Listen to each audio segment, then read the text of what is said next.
नमस्ते। SD kitchen and easy life में आपका बहुत बहुत स्वागत है। आज मैं हरितालिका तीज पूजा विधि और कथा बताऊंगी। तो सबसे पहले पूजा विधि जान लेते हैं। हरितालिका तीज में श्री गणेश भगवान शिव और माता पार्वती की पूजा की जाती है। स्त्रियां संकल्प करके समस्त पूजन सामग्री एकत्रित करें। पूरे दिन निराहार रहते हैं। शाम को स्नान करके शुद्ध वस्त्र धारण करके गणेश जी, भगवान शिव और माता पार्वती की मिट्टी से प्रतिमा बनाएं और भगवान गणेश को दुर्वा अर्पित करें। भगवान शिव को फूल, बेलपत्र, समीपत्र अर्पित करना चाहिए और इसके अलावा शिव जी को धोती और अंगोछा भी चढ़ाते हैं। सुहाग की डिबिया में सुहाग की सभी वस्तुएं रखकर पार्वती जी को चढ़ाना पूजन का मुख्य उद्देश्य है। माता पार्वती को चढ़ाया हुआ सुहाग की सामग्री ब्राह्मणी को दे, धोती अंगोछा ब्राह्मण को दे। पूजा करने के बाद कथा सुनना चाहिए। कथा के बाद श्री गणेश जी की आरती करें और भगवान शिव और माता पार्वती की आरती उतारने के बाद भोग लगाएं। इस व्रत को करने से सभी सौभाग्य फल प्राप्त होते हैं। और अब सुनते हैं श्री हरितालिका व्रत कथा। श्री परम पावन भूमि कैलाश पर्वत पर विशाल वट वृक्ष के नीचे भगवान शिव, पार्वती सभी गणों सहित बाघांबर पर विराजमान थे। उसी समय महारानी पार्वती जी ने भगवान शिव से दोनों हाथ जोड़कर प्रश्न किया, हे महेश्वर, मेरे बड़े सौभाग्य हैं जो मैंने आप सरीखे अर्धांगी पति को वरण किया है। क्या मैं जान सकती हूँ कि मैंने वह कौन सा पुण्य अर्जन किया है? आप अंतर्यामी हैं, मुझ दासी को वर्णन करके बताने की कृपा करें। महारानी पार्वती जी की ऐसी प्रार्थना सुनने पर शिव जी बोले, हे पार्वती, तुमने अति उत्तम पुण्य का संग्रह किया था जिसे मुझे प्राप्त किया है। वह अति गुप्त व्रत है, पर तुम पर प्रकट करता हूँ। यह व्रत भाद्रपद मास की शुक्ल पक्ष की तीज को किया जाता है, जो हरतालिका व्रत के नाम से प्रसिद्ध है।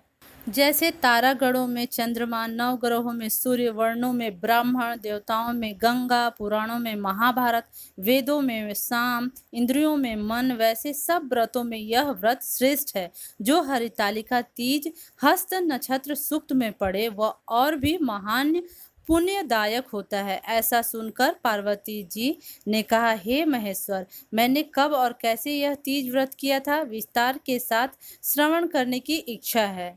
इतना सुनकर भगवान शंकर बोले, हे भाग्यवान उमा, भारतवर्ष के उत्तर में हिमालय श्रेष्ठ पर्वत है। उसके राजा का नाम हिमाचल है। वहाँ तुम भाग्यवती रानी मैना से पैदा हुई थी। तुमने बाल्यकाल से ही मेरी आराधना करना शुरू कर दिया था। कुछ उम्र बढ़ने पर तुमने हिमालय की दुर्गम गुफाओं में जाकर सहेली सहित मुझे पाने के लिए तुमने तप आरंभ किया। तुमने ग्रीष्म ऋतु में बाहर चट्टानों पर आसन लगाकर तप किया, वर्षा ऋतु में बाहर पानी में तप किया, हिम ऋतु में पानी में खड़े होकर मेरे ध्यान में संलग्न रही। इस प्रकार 6 ऋतुओं में तपस्या करने पर भी जब मेरे दर्शन न मिले तब तुमने ऊर्ध्वमुख होकर केवल वायु सेवन किया, फिर वृक्षों के सूखे पत्ते खाकर इस शरीर को क्षीण किया। ऐसी तपस्या में लीन देखकर महाराज हिमाचल को अति चिंता हुई और वो तुम्हारे विवाह हेतु चिंता करने लगे। इसी शुभ अवसर पर देवर्षि नारद जी उपस्थित हुए। राजा ने अति हर्ष के साथ नारद जी का स्वागत पूजन किया और उपस्थित होने का कारण जानने के लिए इच्छुक हुए। नारद जी ने कहा, राजन, मुझे भगवान विष्णु ने भेजा है। मैं चाहता हूँ कि आपकी सुंदर कन्या को योग्य वर प्राप्त हो, इसलिए बैकुंठ निवासी शेष साई भगवान ने आपकी कन्या का वरण स्वीकार किया है। क्या आपको स्वीकार है? राजा हिमाचल ने कहा, महाराज, मेरा सौभाग्य है जो मेरी कन्या को विष्णु जी ने स्वीकार किया और मैं अवश्य ही उन्हें अपनी कन्या उमा का कन्यादान करूंगा। यह सुनिश्चित हो जाने पर नारद जी ने बैकुंठ पहुंचकर श्री विष्णु भगवान से पार्वती जी के विवाह का पूर्ण होना सुनाया। इधर महाराज हिमाचल ने वन में पहुंचकर पार्वती जी को भगवान विष्णु के साथ विवाह होने का निश्चय सुनाया।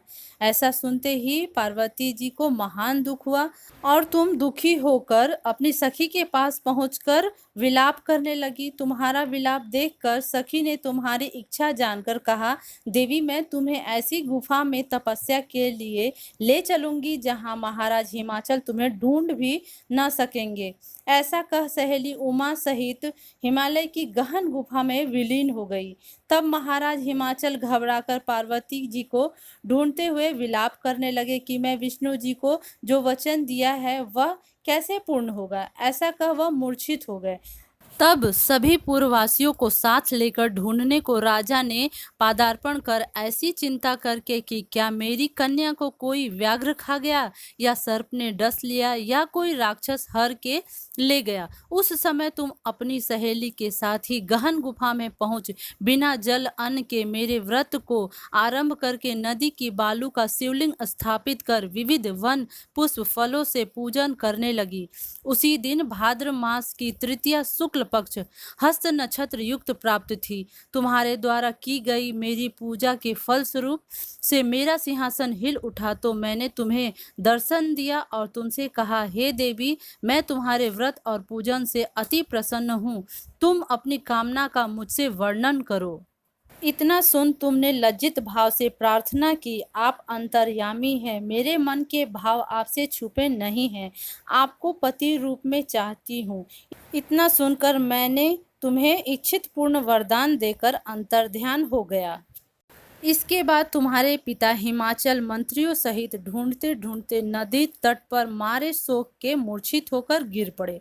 उसी समय तुम अपनी सहेली के साथ मेरी बालू की मूर्ति विसर्जन करने हेतु नदी तट पर पहुंची।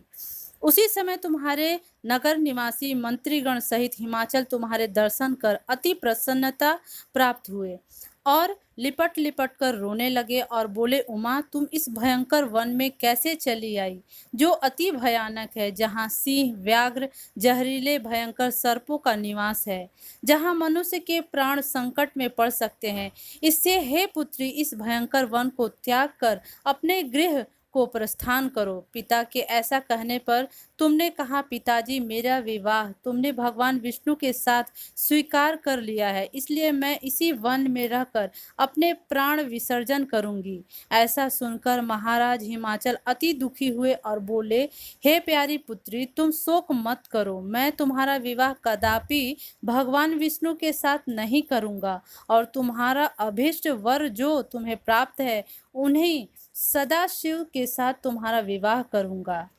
पुत्री तुम मेरे पर अति प्रसन्न हो, तब तुम सहेली के साथ नगर में उपस्थित होकर अपनी माता सहेलियों से मिली। कुछ समय बाद शुभ मुहूर्त में तुम्हारा विवाह वेद विधि के साथ महाराज हिमाचल व महारानी मैना ने मेरे साथ कर पुण्य अर्जन किया। हे सौभाग्यशालिनी, जिस सहेली ने तुमको हरण कर हिमालय की गुफा में रख मेरा तीज व्रत किया, इसी से इस व्रत का नाम हरितालिका पड़ा और यह व्रत सब व्रतों का व्रत राज हुआ। इस पर माता पार्वती ने कहा, प्रभु आपने मेरे मिलने की सुखद कथा सुनाकर मुझे प्रसन्न तो किया, पर इस व्रत के करने का विधान फल मुझे नहीं सुनाया, इसलिए कृपा करके मुझे इसके करने की विधि व पृथक पृथक फल भी सुनाइए।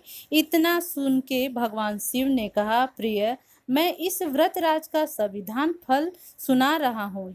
यह व्रत सौभाग्यवती नारी व पति चाहने वाली कन्याओं को करना चाहिए। यह व्रत भाद्रपद के शुक्ल पक्ष की द्वितीया के शाम को आरंभ कर तीज का व्रत धारण करें। यह व्रत निराहार, बिना फल आहार और निर्जल रहकर करना चाहिए।